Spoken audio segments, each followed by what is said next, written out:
Hey, listeners, I'm so excited. I have a friend, an ally, a researcher, a colleague. Melissa Ng Goldner is the head of strategy at Coqual, where she leads the organization's enterprise-wide approach to embedding equity, inclusion, and belonging into systems that drive business outcomes. She's a daughter of Chinese immigrants. She brings a deep understanding of intersectionality to her work and combines cultural insight, data fluency, and bold storytelling. So fun. Her leadership at Coqual helps global organizations shift from performative DEI to precision allyship. Love that. Operationalizing fairness as an infrastructure. And she advises executives across industries on how to future proof talent strategies, redesign power structures, and build workplaces where all identities thrive. Melissa, I'm so excited to have you on. So excited to be here. Thank you so much for having me. I love all of those things, like no more performative DEI, operationalizing fairness, redesigning power structures. I mean, this is meaty stuff, Melissa. Um, so I thought we'd start with kind of like your story. Like, how did you find your way into this work? Obviously, you have your own origin story, but I'm kind of curious, like, how did you get involved with Cocoa? How did you find your way into this like amazing like research arm of DEI? Oh my goodness. Um, it started a long time ago, actually.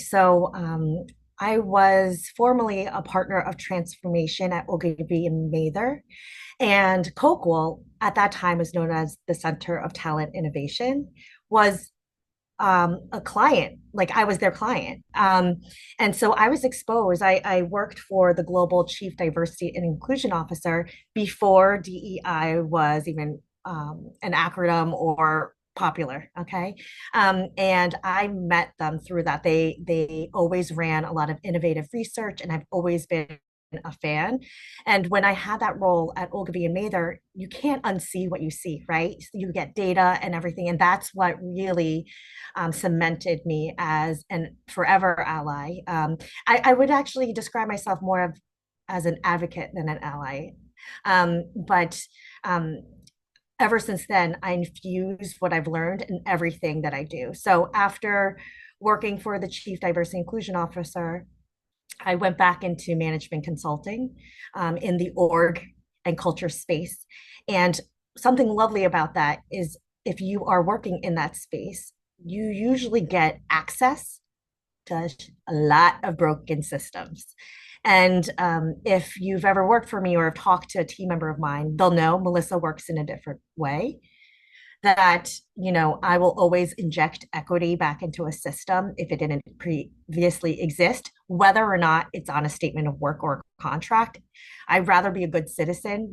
I'm not going to allow, my company scorecard to depict, what is I should value in life. It's my own personal scorecard. So I've always lived up to that. And then after Slalom, I worked at another consulting company in Oregon culture as a partner, and Coqual was a client.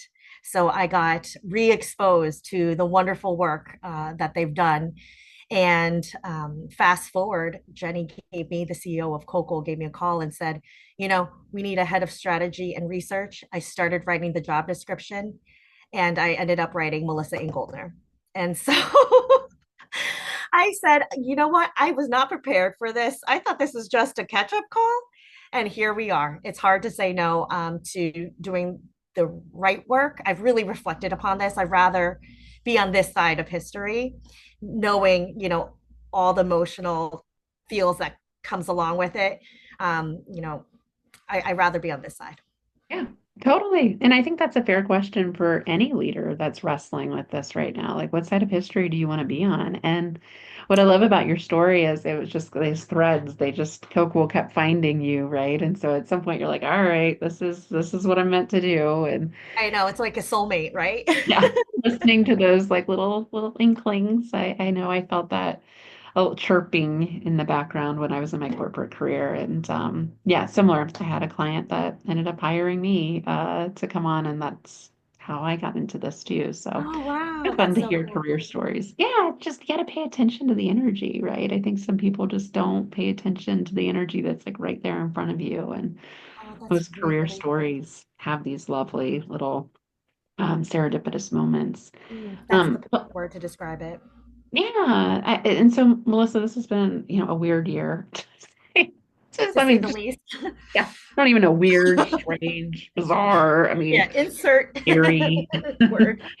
And this work, has been challenged. And I know when you kind of, saw, obviously the new administration, executive order, blah, blah, blah, all these things that happened back in January, we're still seeing kind of the remnants of it. And your organization, Coqual, being such an amazing research partner, I know y'all took kind of a different approach rather than kind of addressing the backlash. You got to spend time with your community and your members to kind of figure out what the pulse was with 100 plus organizations you support. So I'm just curious also, like, how that membership kind of engagement, listening to them articulate how they were experiencing DEI. I'm just curious, like, what were some of those learning points in those calls this year? Oh my goodness. Well,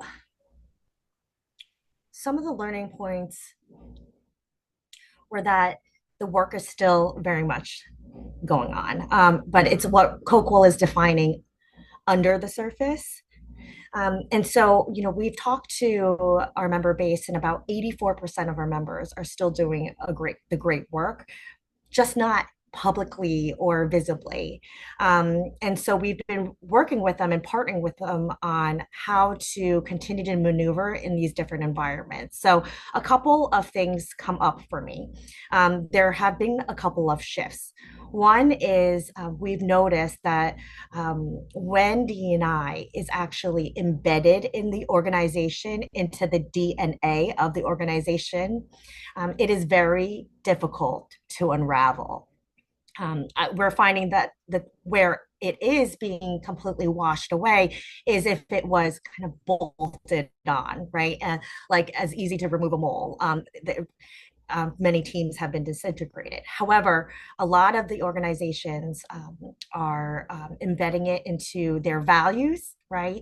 And also just changing some of the language, moving away from specifically, DE and IB into words like, you know, essential leadership skills, talent strategy, retention, what's needed for innovation. And all of that is still true. It is, but we're leaning more into, okay, we understand the challenges within your organization. So how do we help equip you with the new data to make sure that it's aligned to the business outcomes? But this is good for your customers. It's good for your clients. It's good for your brand. So it's been helpful to lean in with our member base. Another area is measurement. So one of the things that we've seen a big difference is that in the past, things were really measured based on cohort base. So like the Asian population, or the Black population, right? And now we're noticing that there's been kind of a shift to measure outcomes like psychological safety. The looking at how many people left the organization right after a performance review, and so we're measuring kind of these signals, right, that require these, it's kind of like these smoke signals that require more investigation because it's going to impact your bottom line. And so the entry point looks a little bit different, but the same root causes are the same. Yeah, yeah. What I'm hearing you say is like, all right, I don't think we're going to be like boldly, proclaiming DEI, in our press releases and our, memos, things like that. But the language might shift, but the meaning does not. So Mm-hmm. go back to what are our cultural values? How do we already talk about culture? How is this a part of how we talk about culture? And then tying it to business outcomes and measuring things like that. And what I love about what you said is I hadn't thought about it this way, but measuring psychological safety is really a proactive measurement, right? A lot of times we're just measuring like hiring rates, promotion rates, retention rates, good lagging indicators, but they're not the smoke signals like you talked about. We're not getting to the heart of the issue. We're catching it too late if we're measuring those types of outcomes. So those are still important. We want to, diversify our hiring and promotion, make sure that we're retaining all talent equitably. But I love measuring psych safety with just a basket of, kind of key behaviors of how you define psychological safety at your organization. And no, it's not everyone agreeing with each other. It's quite the opposite. It's like, Right. is dissension like supported here? And do you feel like you can surface hard issues? Do you feel like you can give and receive feedback candidly? Like you can basket those things in real life perceptions and measure them by how people feel. And that should really be a precursor for a culture of inclusion. Yes. And Julie, you nailed it. And I also think that something that we're seeing in successful organizations is when they are leveraging mixed methods of data collection. So not your one-off typical annual employee engagement survey, right? Someone might not answer that honestly if they're not feeling psychologically safe, right? So Right. the data could be skewed. So what are other methods of getting, maybe leaning on your ERGs to get the qualitative side, because Mm, in your role, I mean, the power of storytelling is has a huge impact. So being able to have mixed methods of showcasing, you know, the breaks in the processes, going back to the structure. One example is, okay, we call them little speed bumps. We've worked with a client to create one speed bump in their business model that actually is supposed to challenge bias. But we don't call ah, it that way. We're saying, okay, this is a decision making framework, right? yeah. That prompts leaders to pause and consider who benefits, who is Mhm. burdened, and who might be missing. Who benefits, who is burdened, and who might be missing? Yes. And I that love will that. be a requirement before any major product or policy is rolled out. It's a speed bump, right? That slows down the like fast mentality long enough, but to surface like unintended harm. So, I think this teaches us, how to just think more for the long term, right? Sustainability, long term. I think a lot of people are reactors, right, during this time, but we're thinking the long game. And so if you have good leadership, they are also thinking the long game Yeah. too. Yeah. I've always like thought of this as legacy work, in the long game too. It's just this temptation we have with business leaders to appeal to the short game, the quarterly returns reports and Yes. calls, and it's just so unhelpful with something like DEI that has such a long tail to it. So I'm curious, circling back to something you said earlier, Melissa, you said 84% of your members are staying committed to DEI. Might be calling it something different, might be more covert behind the scenes, but why? Like why? I mean, you and I know why, but like for them, even when this like temptation of like the short term versus the long term, like why are they, I'm just curious, like why are they really not, why are they resisting that temptation? What do you think?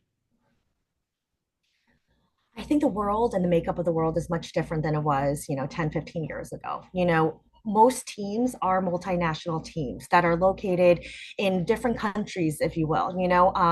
The products are expanded to newer customer bases, new geographies. So what we're living in, right, is it's essential for Yeah. team excellence in general, right? So it's essential. It's basically going to the basics. And I think a lot of people can tell that based on their all own lived experiences. We're such a saturated market now that the old ways of doing things and the old ways of thinking isn't working. And I think people have a natural gut instinct Hmm. to the importance of that.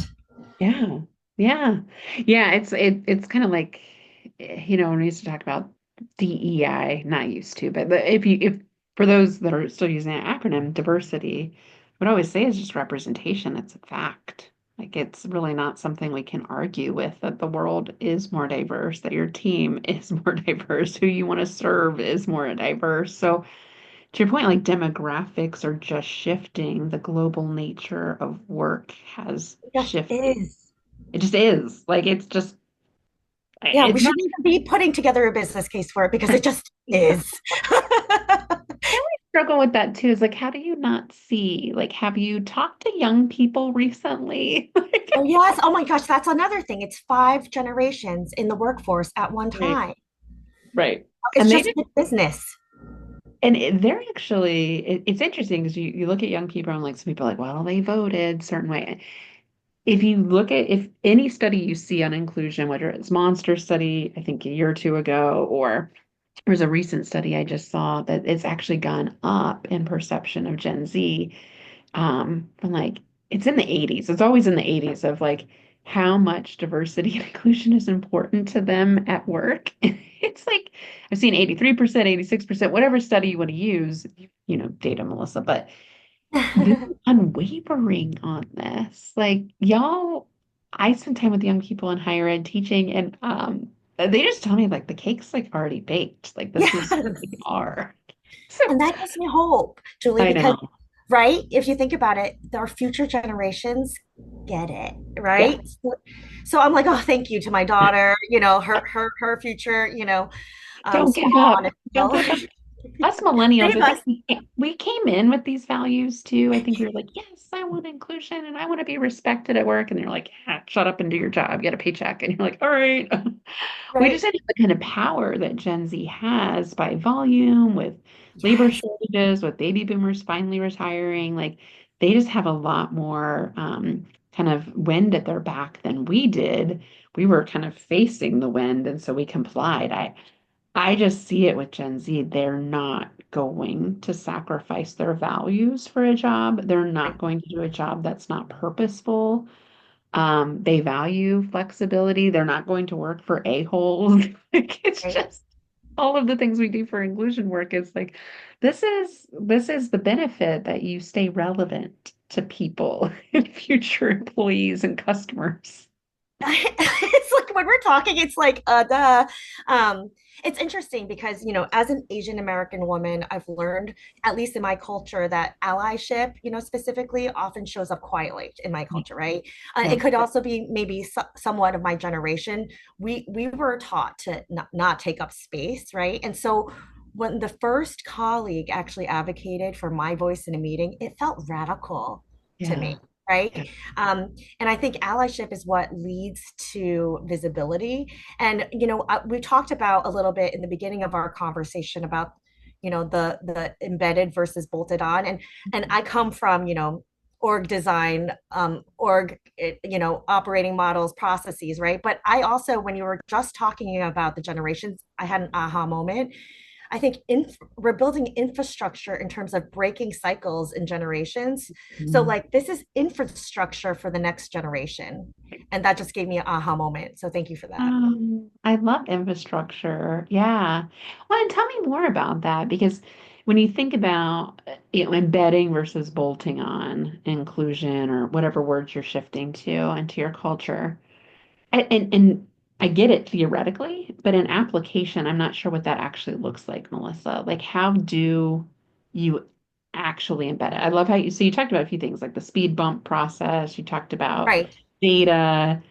We talked about, how we train our leaders, kind of folding these skills in. But how do Right. you know if someone's embedding it? Like, what would be some things that you would see? Or maybe like it's embedded, so you don't see it. Right. Exactly. Right. If so, I'll answer this question two different ways.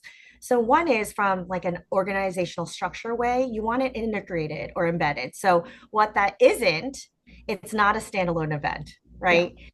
So what it is, it's baked into how you hire. It's baked into your performance reviews. It's based in integrated into decision processes, and Mhm.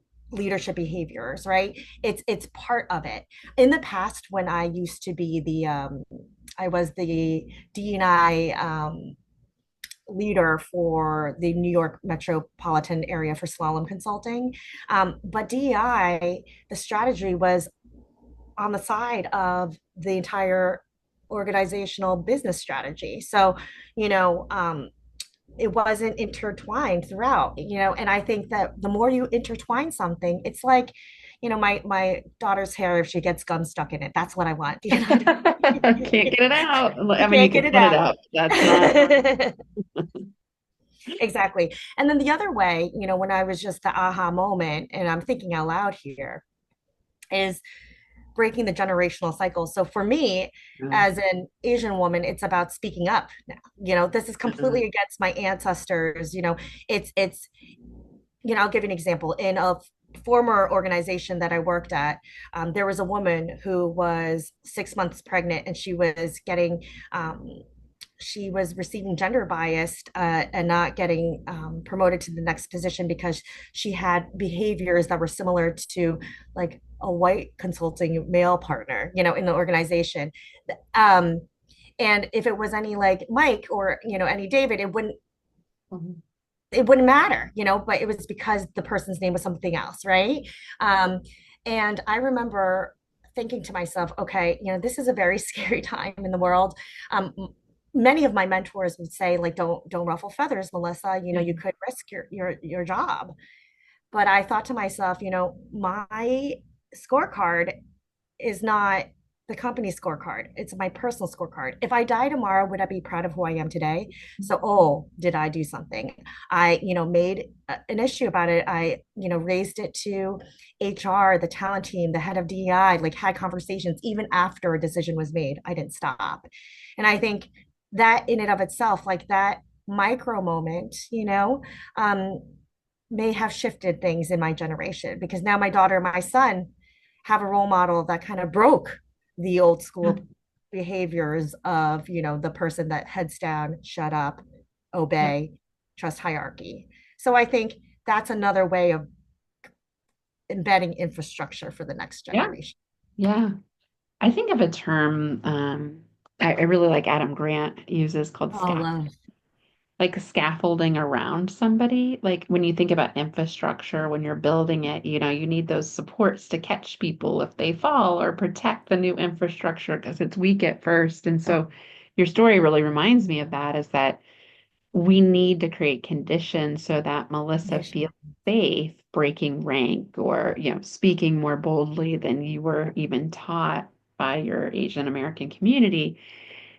And I don't think organizations do a great job at the scaffolding. I think they Mhm. think they do. They have like the things and the buzzwords and the feedback surveys. And just thinking about infrastructure, Melissa, are there ways that companies can provide those support mechanisms so it's not as hard for them to do, for people to do what you did for your colleague back then?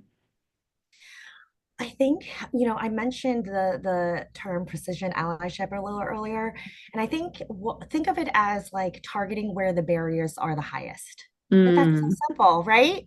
Like that's what, as a management consultant, you're going in there, you're trying to prioritize where the biggest problems are, right? And you're trying to solve that. So what are the characteristics of that? So one hmm characteristic might be targeted, right? So focus on, where's the data showing some gaps, you know hmm um, it needs to be measured, right? So that's another characteristic. So how can we tie this into real business outcomes? hmm Voices in decision making, visibility in high value projects, hmm integrated, like we're talking about, right? Performance reviews, decision processes, hmm leadership behaviors. And hmm then I think the last characteristic, if I or two, is like relational and structural. Like, so how do you make sure it's precision allyship isn't a slogan or a sticker. It's who you develop, who you defend, who you design for, really, right? hmm Like just like we should be treating how companies treat and design their products the same way as we should be treating our employees, hmm right? Right. What Yeah, why give are us we a why are score. there different playbooks for that? It doesn't make sense to me. Right. Right. Yeah, it is almost kind of like this invisible or like just this idea you have in your head of who you're designing for, like who you're prioritizing inherently that you probably don't even realize the bias in. Like our default mode just goes to that dominant group member, usually because that's how things have historically been designed. So it's kind of breaking that, creating those speed bumps to slow down our thinking process to make sure that we're really And we expand. maintain relevance. Hmm. One of the things that I think Coqual is doing really well is we're helping our clients. In the past, it was like a global, think about any insert company that's global national, right? The way a lot of those companies did their talent strategy was like, oh, a global talent strategy. And then like the one size fits all approach to India, to China, Mm, right? yeah. But if you think about even in the US of A, California is not the same as Idaho, like Oh, Texas is not the same as New York, right? And so something of the future in order for or any organization to thrive, right, is that you need to pull away from your generic kind of blanket approaches and really lean into the local context, yeah. culture, and nuances because belonging is going to look different in London, Lagos, and Louisville, Right. right? And so Right. you need to tailor your systems to be specific to the specific like region or the cultural needs.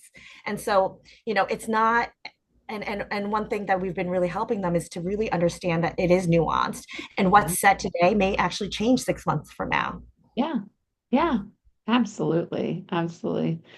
Ah, well, that is a bold place to land, Melissa. That sounds so exciting. And yeah, context and dialing in the context to meet the need at the moment. Like they just seem so intuitive and obvious. And Right? I, I think for a lot of business leaders, though, I think they can relate to that. Like that sounds like something that they're wrestling with, that these tools can really help you in the moment to overcome that kind of it's that challenge that I mean, they have to feel kind of viscerally, I would think, that something's disconnected, something's not quite working. This can make us better.